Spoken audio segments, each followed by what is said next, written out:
दमिश्क के उस वसी दरबार में जंजीर में जकड़ा एक कैदी खड़ा था। उसके हाथ पांव बेड़ियों की सख्ती से कट रहे थे। पूरा जिस्म बुखार से तप रहा था। चलते चलते तलवे फट चुके थे। उम्र 24 साल थी, लेकिन थकावट की वजह से वो असा के सहारे खड़ा था। गोया देखने में ज़ईफ शख्स लगता था।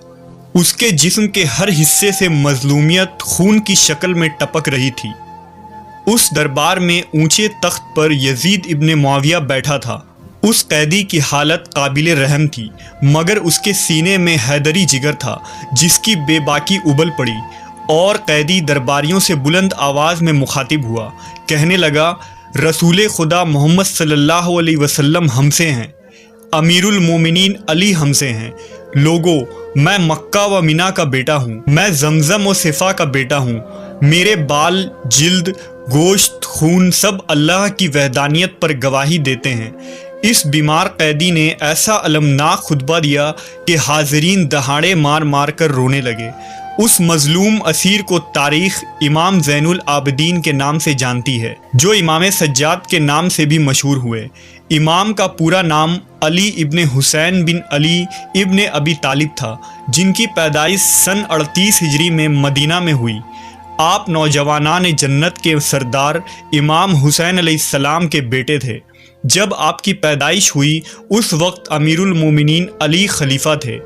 आपका नाम आपके दादा के नाम पर अली रखा गया और कुन्नियत अबू अल हसन थी। विलादत के कुछ ही दिनों बाद आपकी वालिदा वफ़ात पा गईं, लिहाजा आपकी परवरिश गैहान बानो ने की, जो हज़रत मोहम्मद बिन अबू बकर की ज़ौजा थी। आप वाक़या करबला में शरीक थे और काफ़िला हुसैनी में अपने बाबा के साथ साथ रहे। इमाम फरमाते हैं, जिस शाम की सुबह को मेरे बाबा हुसैन शहीद किए गए, उसी शब मैं खैमे में था। मुझे सख्त बुखार था और मेरी फूफी ज़ैनब मेरी तीमारदारी कर रही थी। उस शब मेरे बाबा खैमे में आए। आपके साथ आपका ग़ुलाम जॉन भी था, जो आपकी तलवार को सैकल दे रहा था, जबकि मेरे बाबा ये शेर पढ़ रहे थे, ऐ दुनिया, उफ़ है तेरी दोस्ती पर कि तू अपने बहुत से दोस्तों को सुबह और शाम मौत के सुपुर्द करता है, और शक नहीं कि हर ज़ीरूह को इस दुनिया से जाना है। आशूरा के दिन जब इमाम हुसैन अलैहिस्सलाम की शहादत हुई, इमाम सज्जाद इंतहाई बीमार थे। आप पर बुखार की वजह से गशी की कैफियत थी और इस हालत में भी न थे कि मैदान में जा सकें। 11 मुहर्रमुल हराम को यजीदी लश्कर ने खेमों को आग लगा दिया और बीबियां की चादरें छीन ली गईं। सबको असीर किया गया और इमाम सज्जाद समेत सब के गले में लोहे के तोक और हाथ में हथकड़ियाँ और पाँव में बेड़ियाँ डालकर दमिश्क रवाना किया गया। 1 माह के सफ़र के बाद कैदियों को यजीद के दरबार में पेश किया गया, जहां इमाम सज्जाद अलैहिस्सलाम ने लर्ज़ा आमेज़ खुतबा दिया, जिससे अहले शाम और ख़ुद यजीद पर खौफ तारी हो गया। फिर यजीद के हुक्म से रबीउल अव्वल 62 हिजरी को इस लुटे पुटे काफ़िले को मदीना पहुंचाया गया। जब ये काफ़िला मदीना पहुंचा तो मदीना में कोहराम मच गया। लोग देखकर गिरियाज़ारी करने लगे कि आले मोहम्मद पर यह कैसा जुल्म किया गया है। इमाम ज़ैनुल आबिदीन ने सारी उम्र मदीना में गुजारी।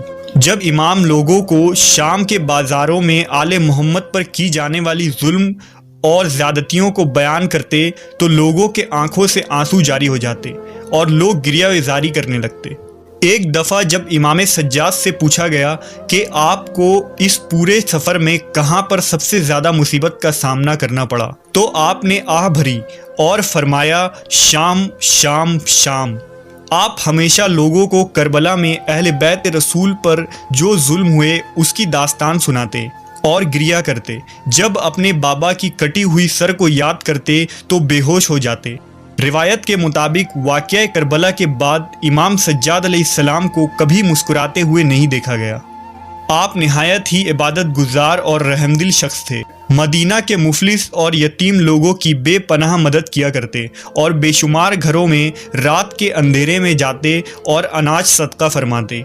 आपके जनाजे पर हज़ारों लोग जमा हुए, जिनकी किफ़ालत अकेले इमाम सज्जाद पूरी ज़िंदगी करते रहे थे। قیام مختار اور توابین کی تحریک کو بھی امام سجاد علیہ السلام کی حمایت حاصل تھی، البتہ امام کو خلافت کی کوئی چاہت نہ تھی، اس لیے آپ نے کبھی خروج نہیں کیا اور عبادت و ریاضت میں ہی گوشہ نشیں رہیں۔